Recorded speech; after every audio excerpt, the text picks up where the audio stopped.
ইমান তললৈ গ'ল যে মোৰ 5 বছৰীয়া 9 বছৰীয়া ল'ৰা ছোৱালী যি ডিটেইলছ আমি মুকলি কৰিব নোৱাৰোঁ, ৰাজহুৱা কৰিব নোৱাৰোঁ, সেইখিনি তেওঁলোকে যোৱাকালি সংবাদ মাধ্যমত মুকলি কৰিলে।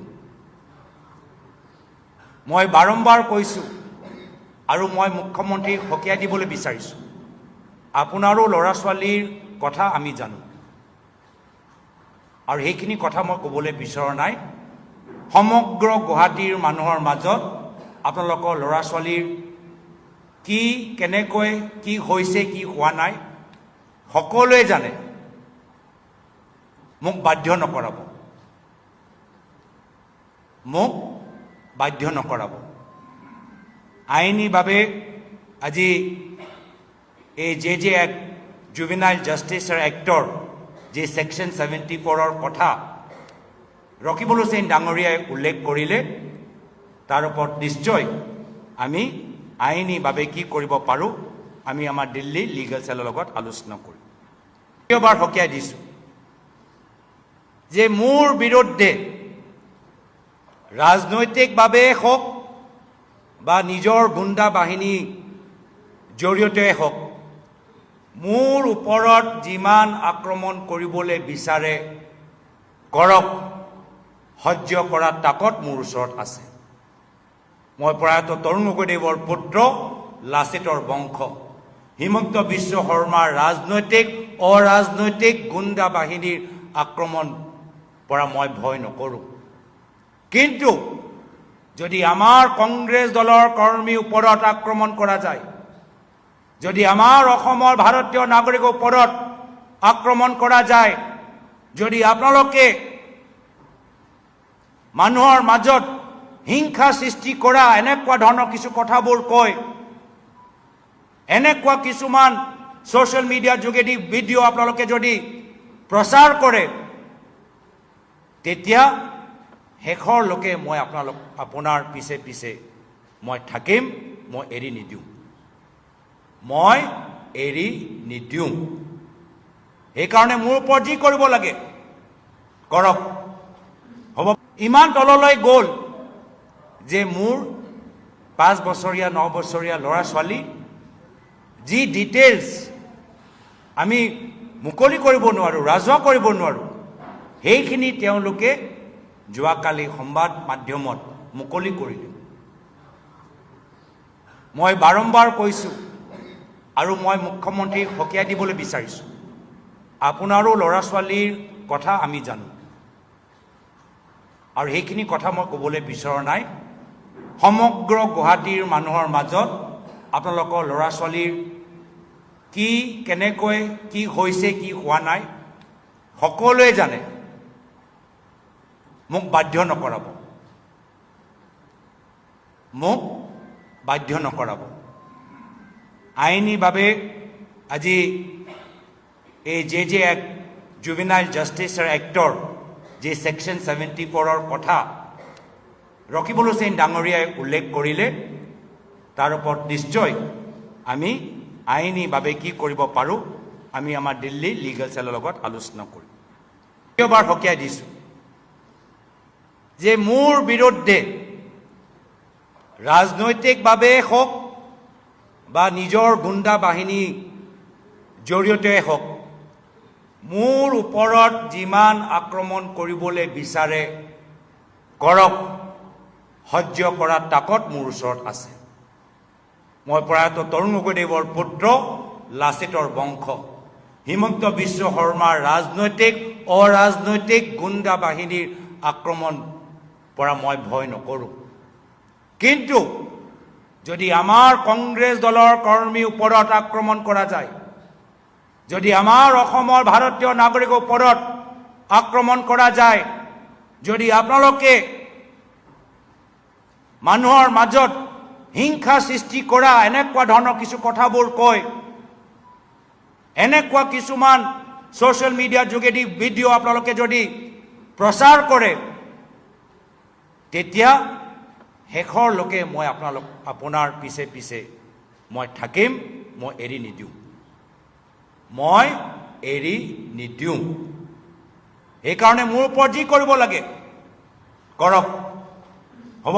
সাংসদ গৌৰৱ গগৈ আৰু তেওঁৰ পত্নীৰ ওপৰত গঠন কৰা SITৰ প্ৰতিবেদনখন অৱশেষত আজি পাব্লিক কৰা হ'ল। এই প্ৰতিবেদনখন কি হয়, ইয়াত কি আছে, কাৰ এগেইনষ্টত কি চাৰ্জেছ লগোৱা হৈছে। এই প্ৰতিবেদনখন প্ৰথম অৱস্থাত বহুতে বিশেষ একো নাথাকিব বুলি ভাবিছিল, কিন্তু এতিয়া বহুকেইটা চাঞ্চল্যকৰ তথ্য পোহৰলৈ আহিছে। এই প্ৰতিবেদনখনত সাংসদ গৌৰৱ গগৈ আৰু তেওঁৰ পত্নী এলিজাবেথ কোলবাৰ্ণ এজন পাকিস্তানী এজেণ্টৰ লগত জড়িত বুলি পোহৰলৈ আহিছে, যাৰ নাম হ'ল আলী তৌকিৰ শ্বেখ। কোন হয় এই আলী তৌকিৰ শ্বেখ? তেওঁ আছিল Pakistan government, Pakistani planning commission আৰু পাকিস্তানী মিলিটাৰী আৰু চিভিল লিডাৰশ্বিপৰ মুখ্য এডভাইজাৰ। আৰু এই মানুহজনে বিভিন্ন গ্ল'বেল মিটিংসমূহত ভাৰতৰ এগেইনষ্টত কেম্পেইন কৰি গৈছিল। লগতে তেওঁ লিড পাকিস্তান বুলি এটা অনুষ্ঠানৰ তত্ত্বাৱধায়ক হিচাপেও কাম কৰিছিল। আৰু এই প্ৰতিষ্ঠানটোতে 2011 চনত পাকিস্তানত গৈ জইন কৰিছিলে এলিজাবেথ কোলবাৰ্ণে। SIT ৰিপৰ্ট অনুসৰি তেওঁ পাকিস্তানত চাকৰি কৰি থাকোঁতে বহুবাৰ আলী তৌকিৰ শ্বেখৰ লগত ভাৰতলৈ আহিছিল। 2012 চনত এলিজাবেথ কোলবাৰ্ণৰ লিড ইণ্ডিয়া নামৰ এটা প্ৰতিষ্ঠানত নিযুক্তি হয়, কিন্তু তেওঁক বহুত কৌশলগত আৰু পৰিকল্পিতভাৱে লিড ইণ্ডিয়াৰ অধীনত নিযুক্তি প্ৰদান কৰা হৈছিল, কাৰণ তেওঁৰ দৰমহা আহিছিল লিড পাকিস্তানৰ পৰা। আৰু তেওঁ লিড ইণ্ডিয়াৰ ডাইৰেক্টৰজনক ৰিপৰ্ট নকৰি ডাইৰেক্ট আলী তৌকিৰ শ্বেখক ৰিপৰ্ট কৰিছিল। আৰু তেওঁ যিমান দৰমহা পাইছিল সেয়া লিড ইণ্ডিয়াৰ মানে ভাৰতৰ মুখ্য সঞ্চালকতকৈ 500% বেছি। এই প্ৰতিবেদনত উল্লেখ কৰা আটাইতকৈ গুৰুত্বপূৰ্ণ কথাটো হ'ল যে এলিজাবেথ কোলবাৰ্ণে ভাৰতৰ ভিতৰৰ পৰা পাকিস্তানলৈ পঠাইছিল এটা কনফিডেন্সিয়েল ৰিপৰ্ট। SIT অনুসৰি এই ৰিপৰ্টৰ জৰিয়তে কিছুমান ভাৰতৰ অতি গুৰুত্বপূৰ্ণ তথ্য পাকিস্তানক আগবঢ়োৱা হৈছিল, যিটো কাৰণত অফিচিয়েল ছিক্ৰেটছ এক্ট প্ৰয়োগ কৰা হৈছে। SIT প্ৰতিবেদনৰ মতে ভাৰতীয় আইন FCRA foreign contribution regulation act উলংঘা কৰা হৈছে বুলি উল্লেখ কৰিছে। বিদেশী ধন ভাৰতৰ ভিতৰত ব্যৱহাৰ কৰা হৈছিল, যাৰ বাবে প্ৰয়োজনীয় অনুমতি লোৱা হোৱা নাছিল। এতিয়া ভাবিবলগীয়া কথা এইটো যে পাকিস্তানে ভাৰতত পইচা খৰচ কৰাৰ উদ্দেশ্য কি থাকিব পাৰে। এই প্ৰতিবেদনখনে সাংসদ গৌৰৱ গগৈৰ বিৰুদ্ধেও বহুকেইটা গভীৰ তথ্য দাঙি ধৰিছে। তেওঁ 2013 চনত পাকিস্তানলৈ ভ্ৰমণ কৰে, কিন্তু ইয়াৰ লগত কিছুমান অস্বাভাৱিক কথা জড়িত হৈ আছে। যেনে ভিছা অনুমতি তেওঁ প্ৰথমতে লাহোৰৰ বাবেহে পাইছিল, কিন্তু পাকিস্তানত উপস্থিত হোৱাৰ লগে লগে তেওঁ আৰু 2খন চহৰ ভ্ৰমণ কৰিবৰ বাবে বৰ সহজে পাৰ্মিশ্যন পালে।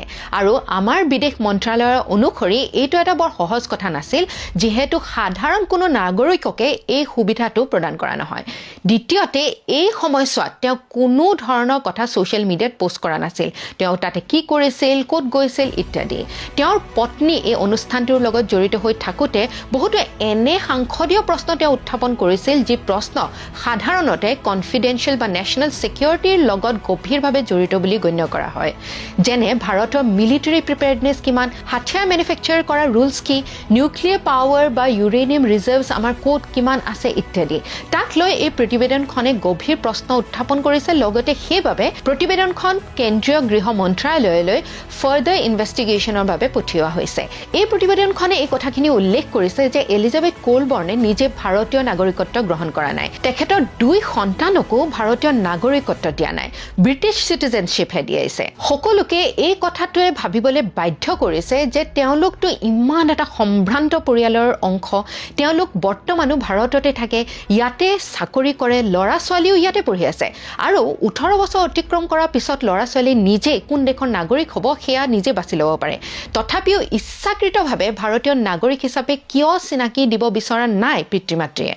এতিয়া এজন দায়িত্বশীল নাগৰিক হিচাপে সাংসদ গৌৰৱ গগৈয়ে এই প্ৰশ্নসমূহৰ স্পষ্টকৈ উত্তৰ দিয়াটো সকলোৱে বিচাৰিছে। আশা কৰিছোঁ এই ভিডিঅ'টোৱে আপোনালোকক এই SIT ৰিপৰ্টটো ভালকৈ বুজাত সহায় কৰিলে।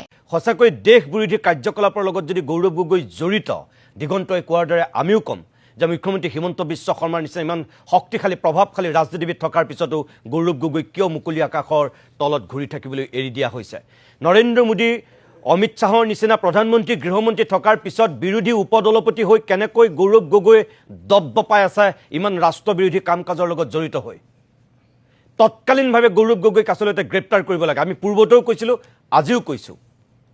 অকল সাংসদ হোৱাৰ সুবাদতে তেওঁ এনেকৈ ঘূৰি ফুৰিব নোৱাৰিব। তৰুণ গগৈ পুত্ৰ হোৱাৰ সুবাদতেই তেওঁ এনেকৈ অসমত দপদপাই ৰাজনীতি কৰিব নোৱাৰিব। যদি তেওঁ সঁচাকৈয়ে মুখ্যমন্ত্ৰী হিমন্ত বিশ্ব শৰ্মাই উত্থাপন কৰা সেই অভিযোগবোৰ সঁচা সত্য। গতিকে চৰকাৰৰ প্ৰতি আমাৰ আহ্বান, ৰাজনীতি বহুত হ'ব, আহিব, যাব, নিৰ্বাচন আহিব, যাব। মুখ্যমন্ত্ৰীয়ে কৈছে নিৰ্বাচন আগত নথকা হ'লে ক্ষিপ্ৰভাৱে পদক্ষেপ কঠোৰভাৱে ল'লেহেঁতেন। কিয়?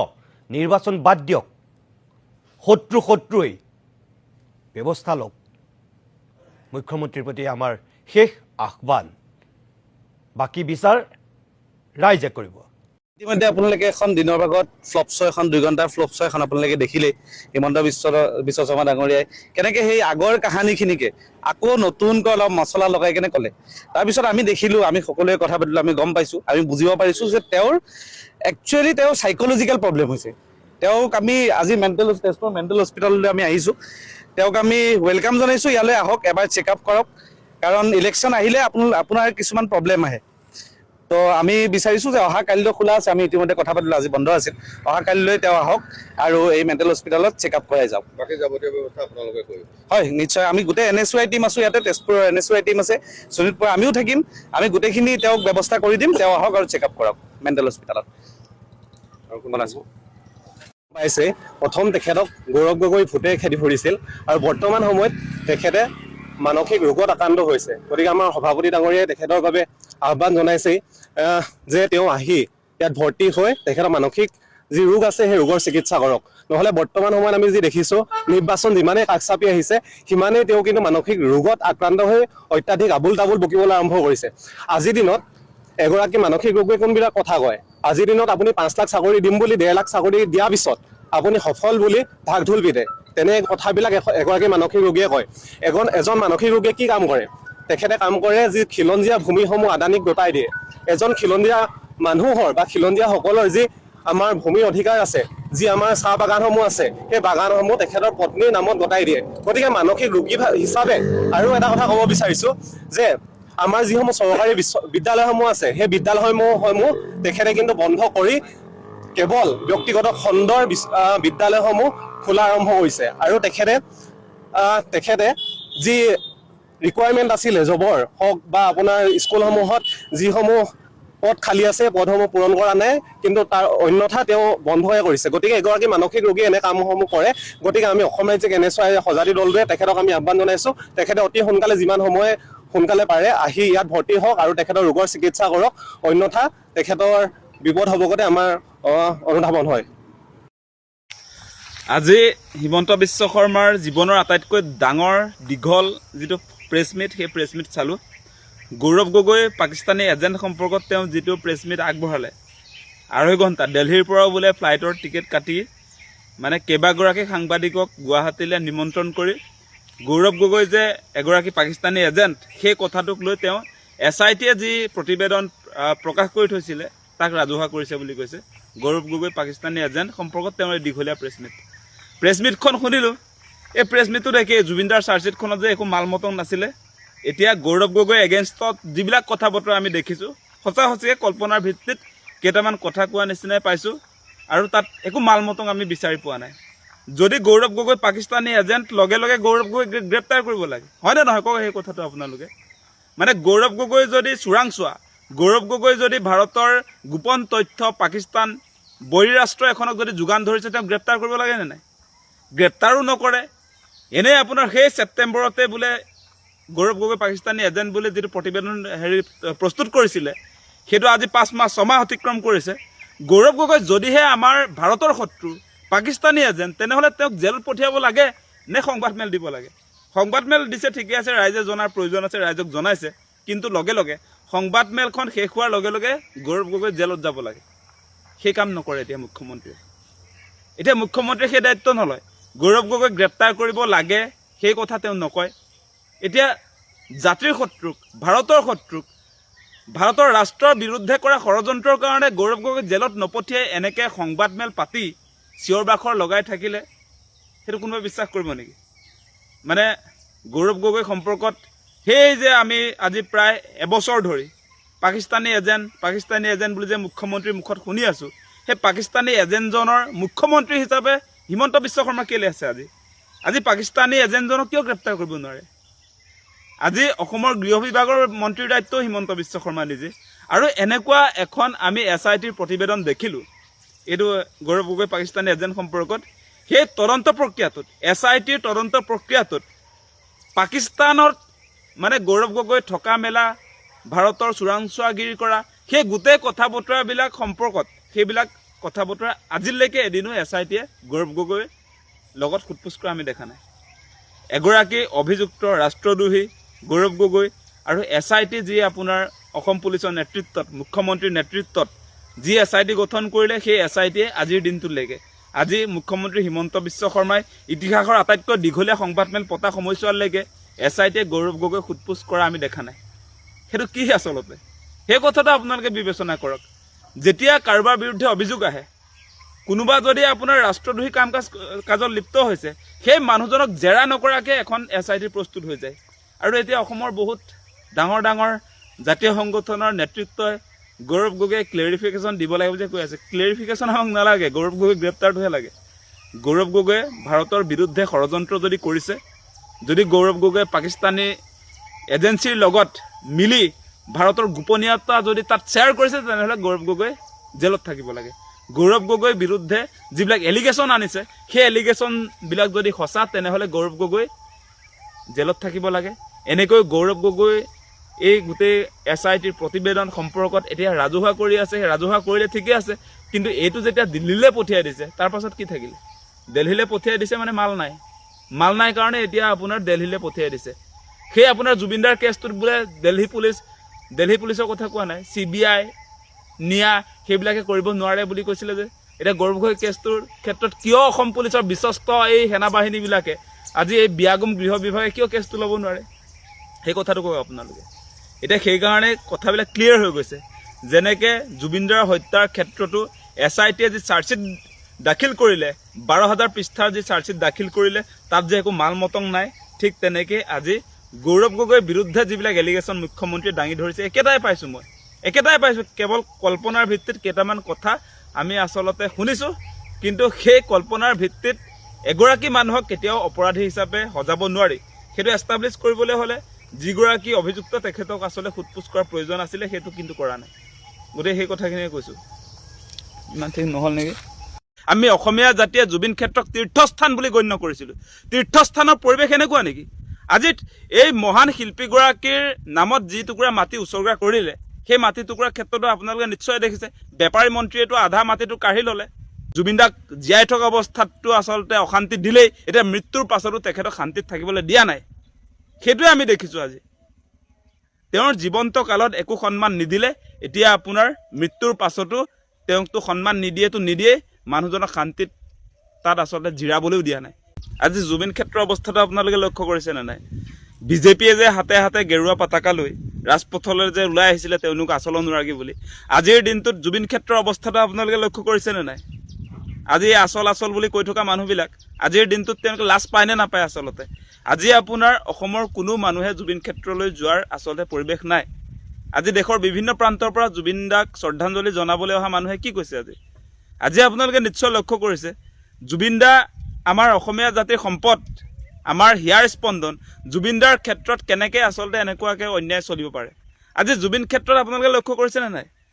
তাত আচলতে এতিয়া কোনো মানুহে যাব নোৱাৰে। আজি ধূলি বালিৰে আচলতে জুবিন ক্ষেত্ৰৰ অৱস্থা কেনেকুৱা হৈছে আপোনালোকে নিশ্চয় দেখা পাইছে। আজি আপোনালোকে চাব যে জুবিনদাক শ্ৰদ্ধাঞ্জলি জনাবলৈ যোৱা যিবিলাকে আচলতে জুবিনদাই ভাল পোৱা বস্তু তালৈ লৈ যায়, আজি অসমীয়াৰ স্বাভিমান গামোচাৰ পৰা আৰম্ভ কৰি জুবিনদাক শ্ৰদ্ধাঞ্জলি জনাবৰ কাৰণে তাত কোনোবা গীটাৰ লৈ গৈছে, কোনোবা স্মাৰক লৈ গৈছে। গতিকে সেই বস্তুবিলাক সংৰক্ষণ কৰিবৰ কাৰণে কোনো ব্যৱস্থাপনা নাই। য'তে ত'তে আমি এই আচবাববিলাক, এই সামগ্ৰীবিলাক চেদেলি ভেদেলি হৈ পৰি থকা আমি দেখিছোঁ। আমি আচলতে জুবিন ক্ষেত্ৰৰ কাষত থকা মানুহ হিচাপে লজ্জিত আজিৰ দিনটোত। মানে হিমন্ত বিশ্ব শৰ্মা ডাঙৰীয়া নোৱাৰে যদি আপুনি কৈ দিয়ক যে জুবিন ক্ষেত্ৰক লৈ আমি একো চৰকাৰে কৰিব নোৱাৰোঁ, সেই কথা ডাইৰেক্ট কৈ দিলেই হ'ল। অসমীয়া ৰাইজে জুবিনদাৰ ক্ষেত্ৰত নিজে দায়িত্ব ল'ব। জুবিনদাক এনেকৈ আচলতে আপোনালোকে যি ধৰণে অন্যায় কৰি আছে, সেইটো কোনো অসমীয়া মানুহে সমৰ্থন কৰিব নোৱাৰে। আজি আপোনালোকে নিশ্চয় লক্ষ্য কৰিছে যে তাত যিবিলাক আচলতে জুবিনদাৰ অন্ত্যেষ্টিক্ৰিয়াৰ পাছত তম্বু তৰি দিয়া হৈছিলে, সেই তম্বুৰ কালাৰবিলাক আপোনালোকে লক্ষ্য কৰিছেনে নাই? সেই বগা কালাৰৰ তম্বু যিবিলাক স্ক্ৰীণ, সেইবিলাক এতিয়া শেলাই ধৰি আপোনাৰ ধূলি মাকতিৰে আপোনাৰ এতিয়া সেই আপোনাৰ তম্বুৰ কালাৰ, স্ক্ৰীণৰ কালাৰ আজি ক'লা পৰি গৈছে। সেইবিলাক পৰিৱেশ কিয় আহিছে? আৰু আপোনালোকে আৰু এটা বস্তু চাব, তাত যে আপোনাৰ সেই যে মুক্ত টয়লেটৰ ব্যৱস্থা কৰি দিছে, পেচাবগাৰ, অস্থায়ী পেচাবগাৰ যে আপোনাৰ তাত তৰি দিছে আপোনালোকে, তাত যি পেচাব কৰে, পেচাবৰ গোন্ধত মানুহ তাত যাব পাৰেনে নাই সেই কথাটো আপোনালোকে চাওক। আজি 5 মাহ হৈ গ'ল, তাত পাৰ্মানেণ্ট আপোনালোকে টয়লেটৰ ব্যৱস্থা কৰিব নোৱাৰিলে। লাজ লাগে নাই মুখ্যমন্ত্ৰী ডাঙৰীয়া? লাজ লাগে নাই? আপুনি যে নিজকে আচল অনুৰাগী বুলি কয়, এতিয়া টয়লেটৰ গোন্ধত, আপোনাৰ প্ৰস্ৰাৱৰ গোন্ধত তাত মানুহ থাকিব নোৱাৰে 1 মিনিটৰ কাৰণেও। আজি জুবিন ক্ষেত্ৰত কিয় এই ব্যৱস্থাপনা হৈছে? অসমীয়া জাতিৰ আটাইতকৈ গুৰুত্বপূৰ্ণ এগৰাকী শিল্পী বৰ্তমান যুগৰ, এই মহান শিল্পীগৰাকীৰ ক্ষেত্ৰত কিয় চৰম অৱহেলা কৰিছে আপুনি, সেই কথাটো আমি সুধিছোঁ।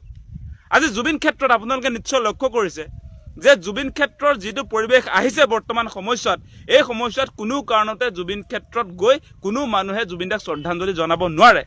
আৰু আপোনালোকে চাব যে প্ৰথম অৱস্থাত যি আচলতে ব্যৱস্থাপনা অলপ আমি দেখিছিলোঁ, সেই ব্যৱস্থাপনা আজি নাই।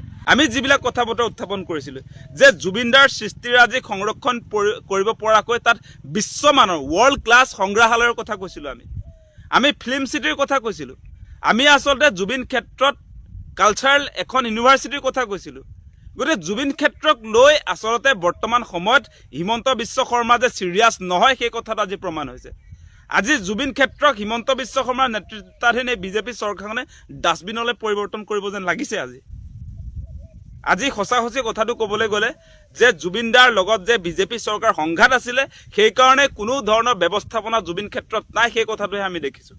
আজি আপোনালোকে চাব, তাত আজি জুবিন ক্ষেত্ৰত যি ধৰণৰ পৰিৱেশ আমাক আচলতে প্ৰয়োজন আছিলে, আমি অসমীয়া জাতিয়ে জুবিন ক্ষেত্ৰক তীৰ্থস্থান বুলি গণ্য কৰিছিলোঁ। তীৰ্থস্থানৰ পৰিৱেশ এনেকুৱা নেকি? আজি এই মহান শিল্পীগৰাকীৰ নামত যি টুকুৰা মাটি উচৰ্গা কৰিলে, সেই মাটি টুকুৰাৰ ক্ষেত্ৰতো আপোনালোকে নিশ্চয় দেখিছে, বেপাৰী মন্ত্ৰীয়েতো আধা মাটিটো কাঢ়ি ল'লে, তেওঁতো দিব নোৱাৰে বুলি কৈ দিলে জুবিন ক্ষেত্ৰক। প্ৰায় 50 বিঘা মাটিৰ প্ৰয়োজন আছিলে, অশোক সিংঘালেতো তেওঁ বোলে এৰি দিছে, জুবিনদাক মাটি এৰি দিছোঁ বুলি কৈছে। আপোনালোকৰ মাটি যদি নাছিলে তেতিয়াহ'লে কিয় এনেকৈ আচলতে জোৰ জুলুম কৰি অসমীয়াৰ জাতিৰ বিৰুদ্ধে গৈ এই এটুকুৰা মাটিত যে আপোনালোকে বহাই থ'লে? আমি ভাবিছিলোঁ যে তাত মাটিৰ পৰিমাণ আপোনালোকে বৃদ্ধি কৰিব, 10 বিঘা মাটি দিছোঁ বুলি এতিয়া বাহ ল'বলৈ নাহিব, সেই কথাটো আমি স্পষ্ট কৰিছোঁ।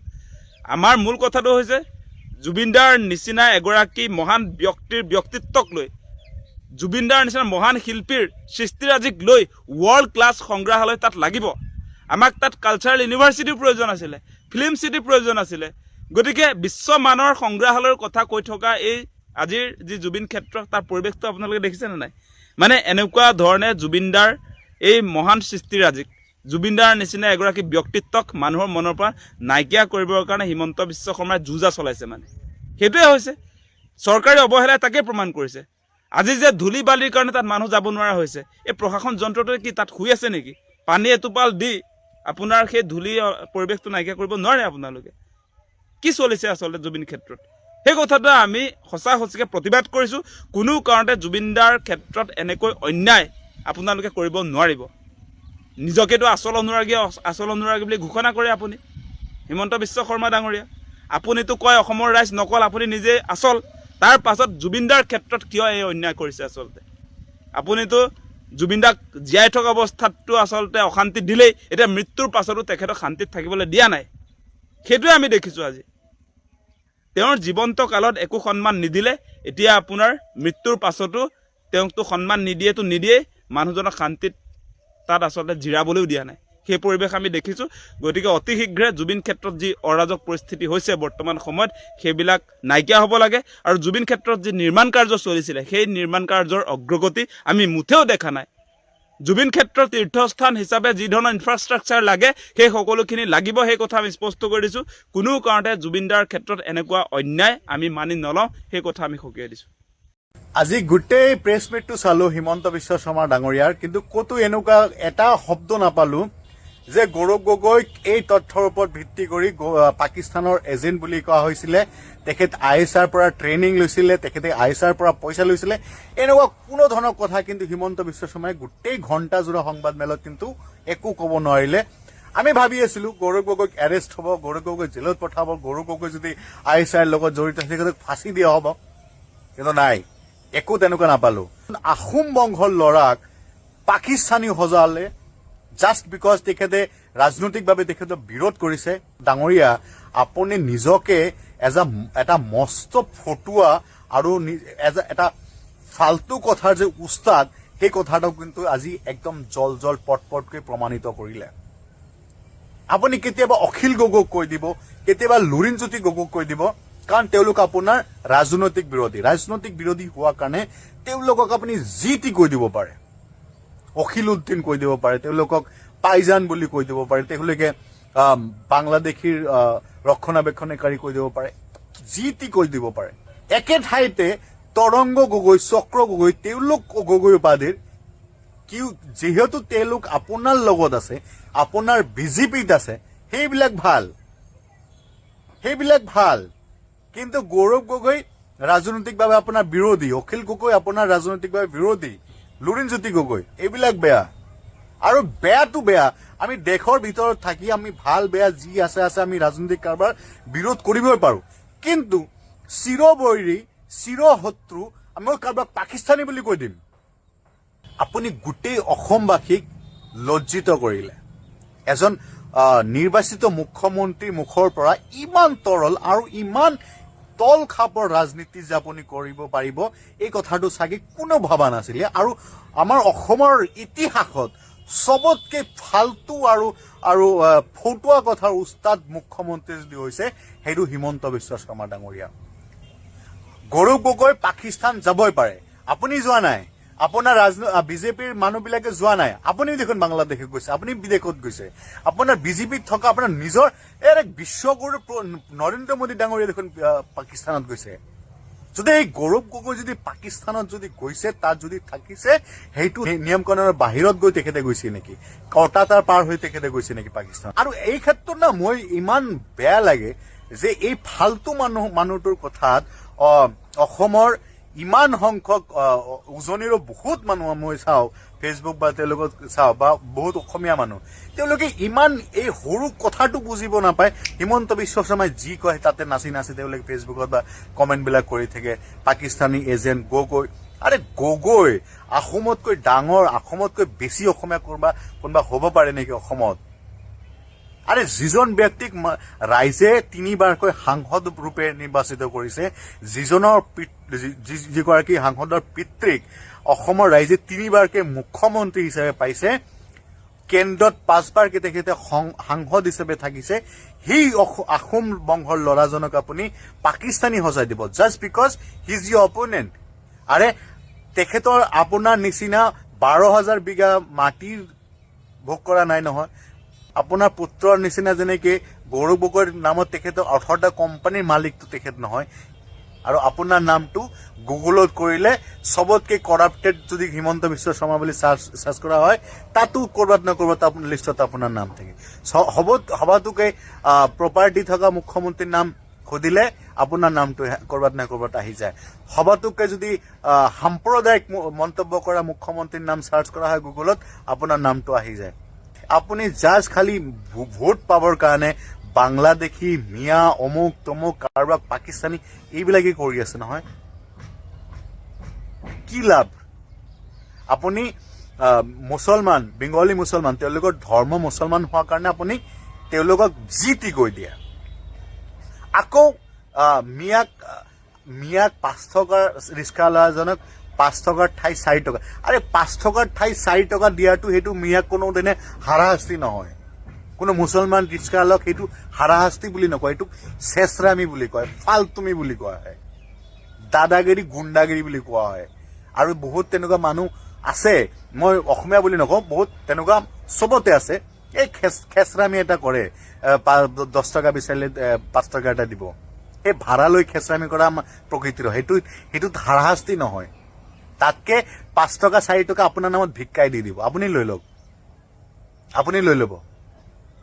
আৰু অসমীয়া মানুহৰ তেনেকুৱা অসভ্য প্ৰকৃতিৰ মানুহ অসমীয়াত নাই। আমি এনেকুৱা বহুত মানুহক পাইছোঁ যোনে হাঁহি যদি 10 টকা হয় নহয় 15 টকা দি দিয়ে। মই নিজে অসমীয়া ড্ৰাইভাৰো চাইছোঁ, মই মিয়া ড্ৰাইভাৰো চাইছোঁ, তেওঁলোকে 20 টকাটো 20 টকাই খোজে, অথচ আমি নিজে 5 টকা 10 টকা বেছিকৈ দিছোঁ, আৰু আমাকো বহুত ক্ষেত্ৰত তেওঁলোকে বহুত ক্ষেত্ৰত দি দিয়ে। এইটো মানুহৰ এটা মানে সভ্য মানুহৰ এটা ভাল মানুহৰ এটা গুণ।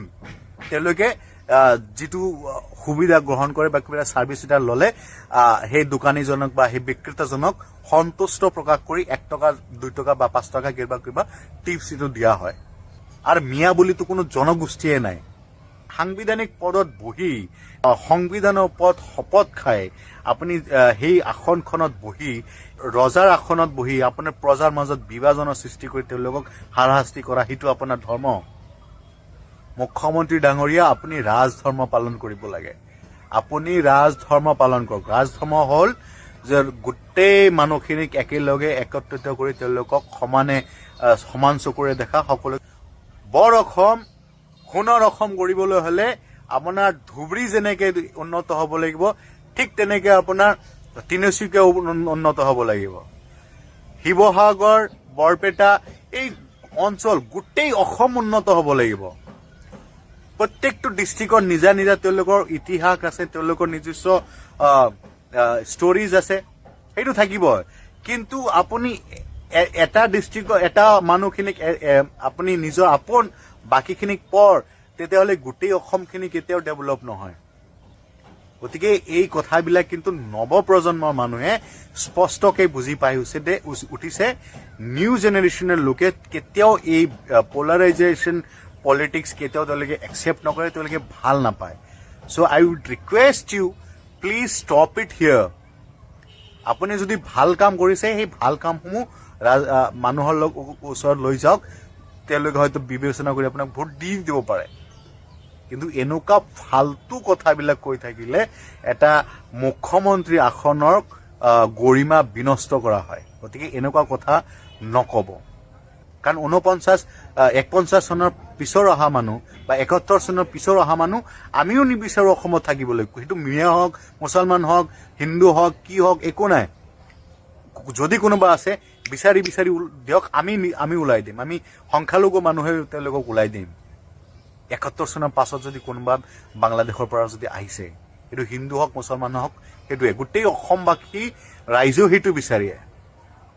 আহোমসকলেও সেইটোৱে বিচাৰে। অখিল গগৈ, লুৰিণজ্যোতি গগৈ সেইটো বিচাৰে। তেওঁলোকে বিচাৰে যে ইয়াৰ আগত অহা মানুহখিনিক বেংগলী হওক, মুছলমান হওক, কি হওক, সেইবিলাকক হাৰাশাস্তি হ'ব দিব নালাগে। এই কথাটো তেওঁলোকে বিচাৰে। গতিকে ইয়াত থকা মানুহ গোটেইখিনি তেওঁলোকে লগত লৈ চলিব বিচাৰে। তাৰ কাৰণে আপোনাৰ ৰাজনৈতিক বিৰোধিতা, তাৰ কাৰণে সেইসকল আহোম বংশৰ ল'ৰাকো আপুনি যি টি কৈ দিয়ে। আৰু কিছু মানুহ সেই কথাটো হয় বৰ দি হিমন্তৰ লগত হয় কৰি অখিল উদ্দিন, লুৰিণজ্যোতি গগৈ, তেওঁলোকক আপোনালোকে অপমান কৰিবলৈ চেষ্টা কৰে। লাজ লাগিব লাগে তেনেকুৱা অসমীয়া মানুহৰ।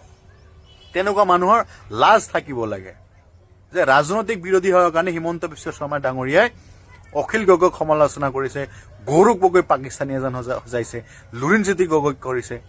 আহোমতকৈ কোনো ডাঙৰ বৰ বেছি অসমীয়া অসমত নাই। কিন্তু ৰাজনৈতিক বিৰোধী হোৱাৰ কাৰণে সেই আহোম বংশৰ ল'ৰাকো তেওঁলোকে পাকিস্তানৰ নিচিনা চিৰশত্ৰু, চিৰবৈৰী সেই দেশৰ এজেণ্ট সজাবলৈ কুণ্ঠাবোধ কৰা নাই। এই কথাষাৰ কেতিয়া বুজিব আপোনালোকে? গতিকে অসমবাসী ৰাইজক আমি অনুৰোধ কৰিছো, এই ফাল্টু ফটোৱা মানুহজনক এতিয়া বিদায় দিব লাগে আৰু অসমত সুস্থ আৰু এটা ভাৰসাম্য থকা মানুহক মুখ্যমন্ত্ৰীৰ পদত অলংকৃত কৰিব লাগে। আৰু যাতে নৱপ্ৰজন্মৰ মানুহে উন্নয়নৰ ৰাজনীতি দেখিব পাৰে, তেওঁলোকে এডুকেশ্যনটো কেনেকৈ হাই লেভেল লৈ যাব পাৰে, সেইটো তেনেকুৱা ৰাজনীতি চাব লাগে। আপোনাৰ হেল্থ কেয়াৰ ডেভেলপ কেনেকৈ হ'ব লাগে, মানুহক কেনেকৈ টেকনলজিৰ লগত আগুৱাই যাব পাৰি, তেনেকুৱা ধৰণৰ ভিজন থকা আৰু ভাল দক্ষ থকা মানুহক, এডুকেটেড মানুহকহে এই মুখ্যমন্ত্ৰী পদত বহিব লাগে।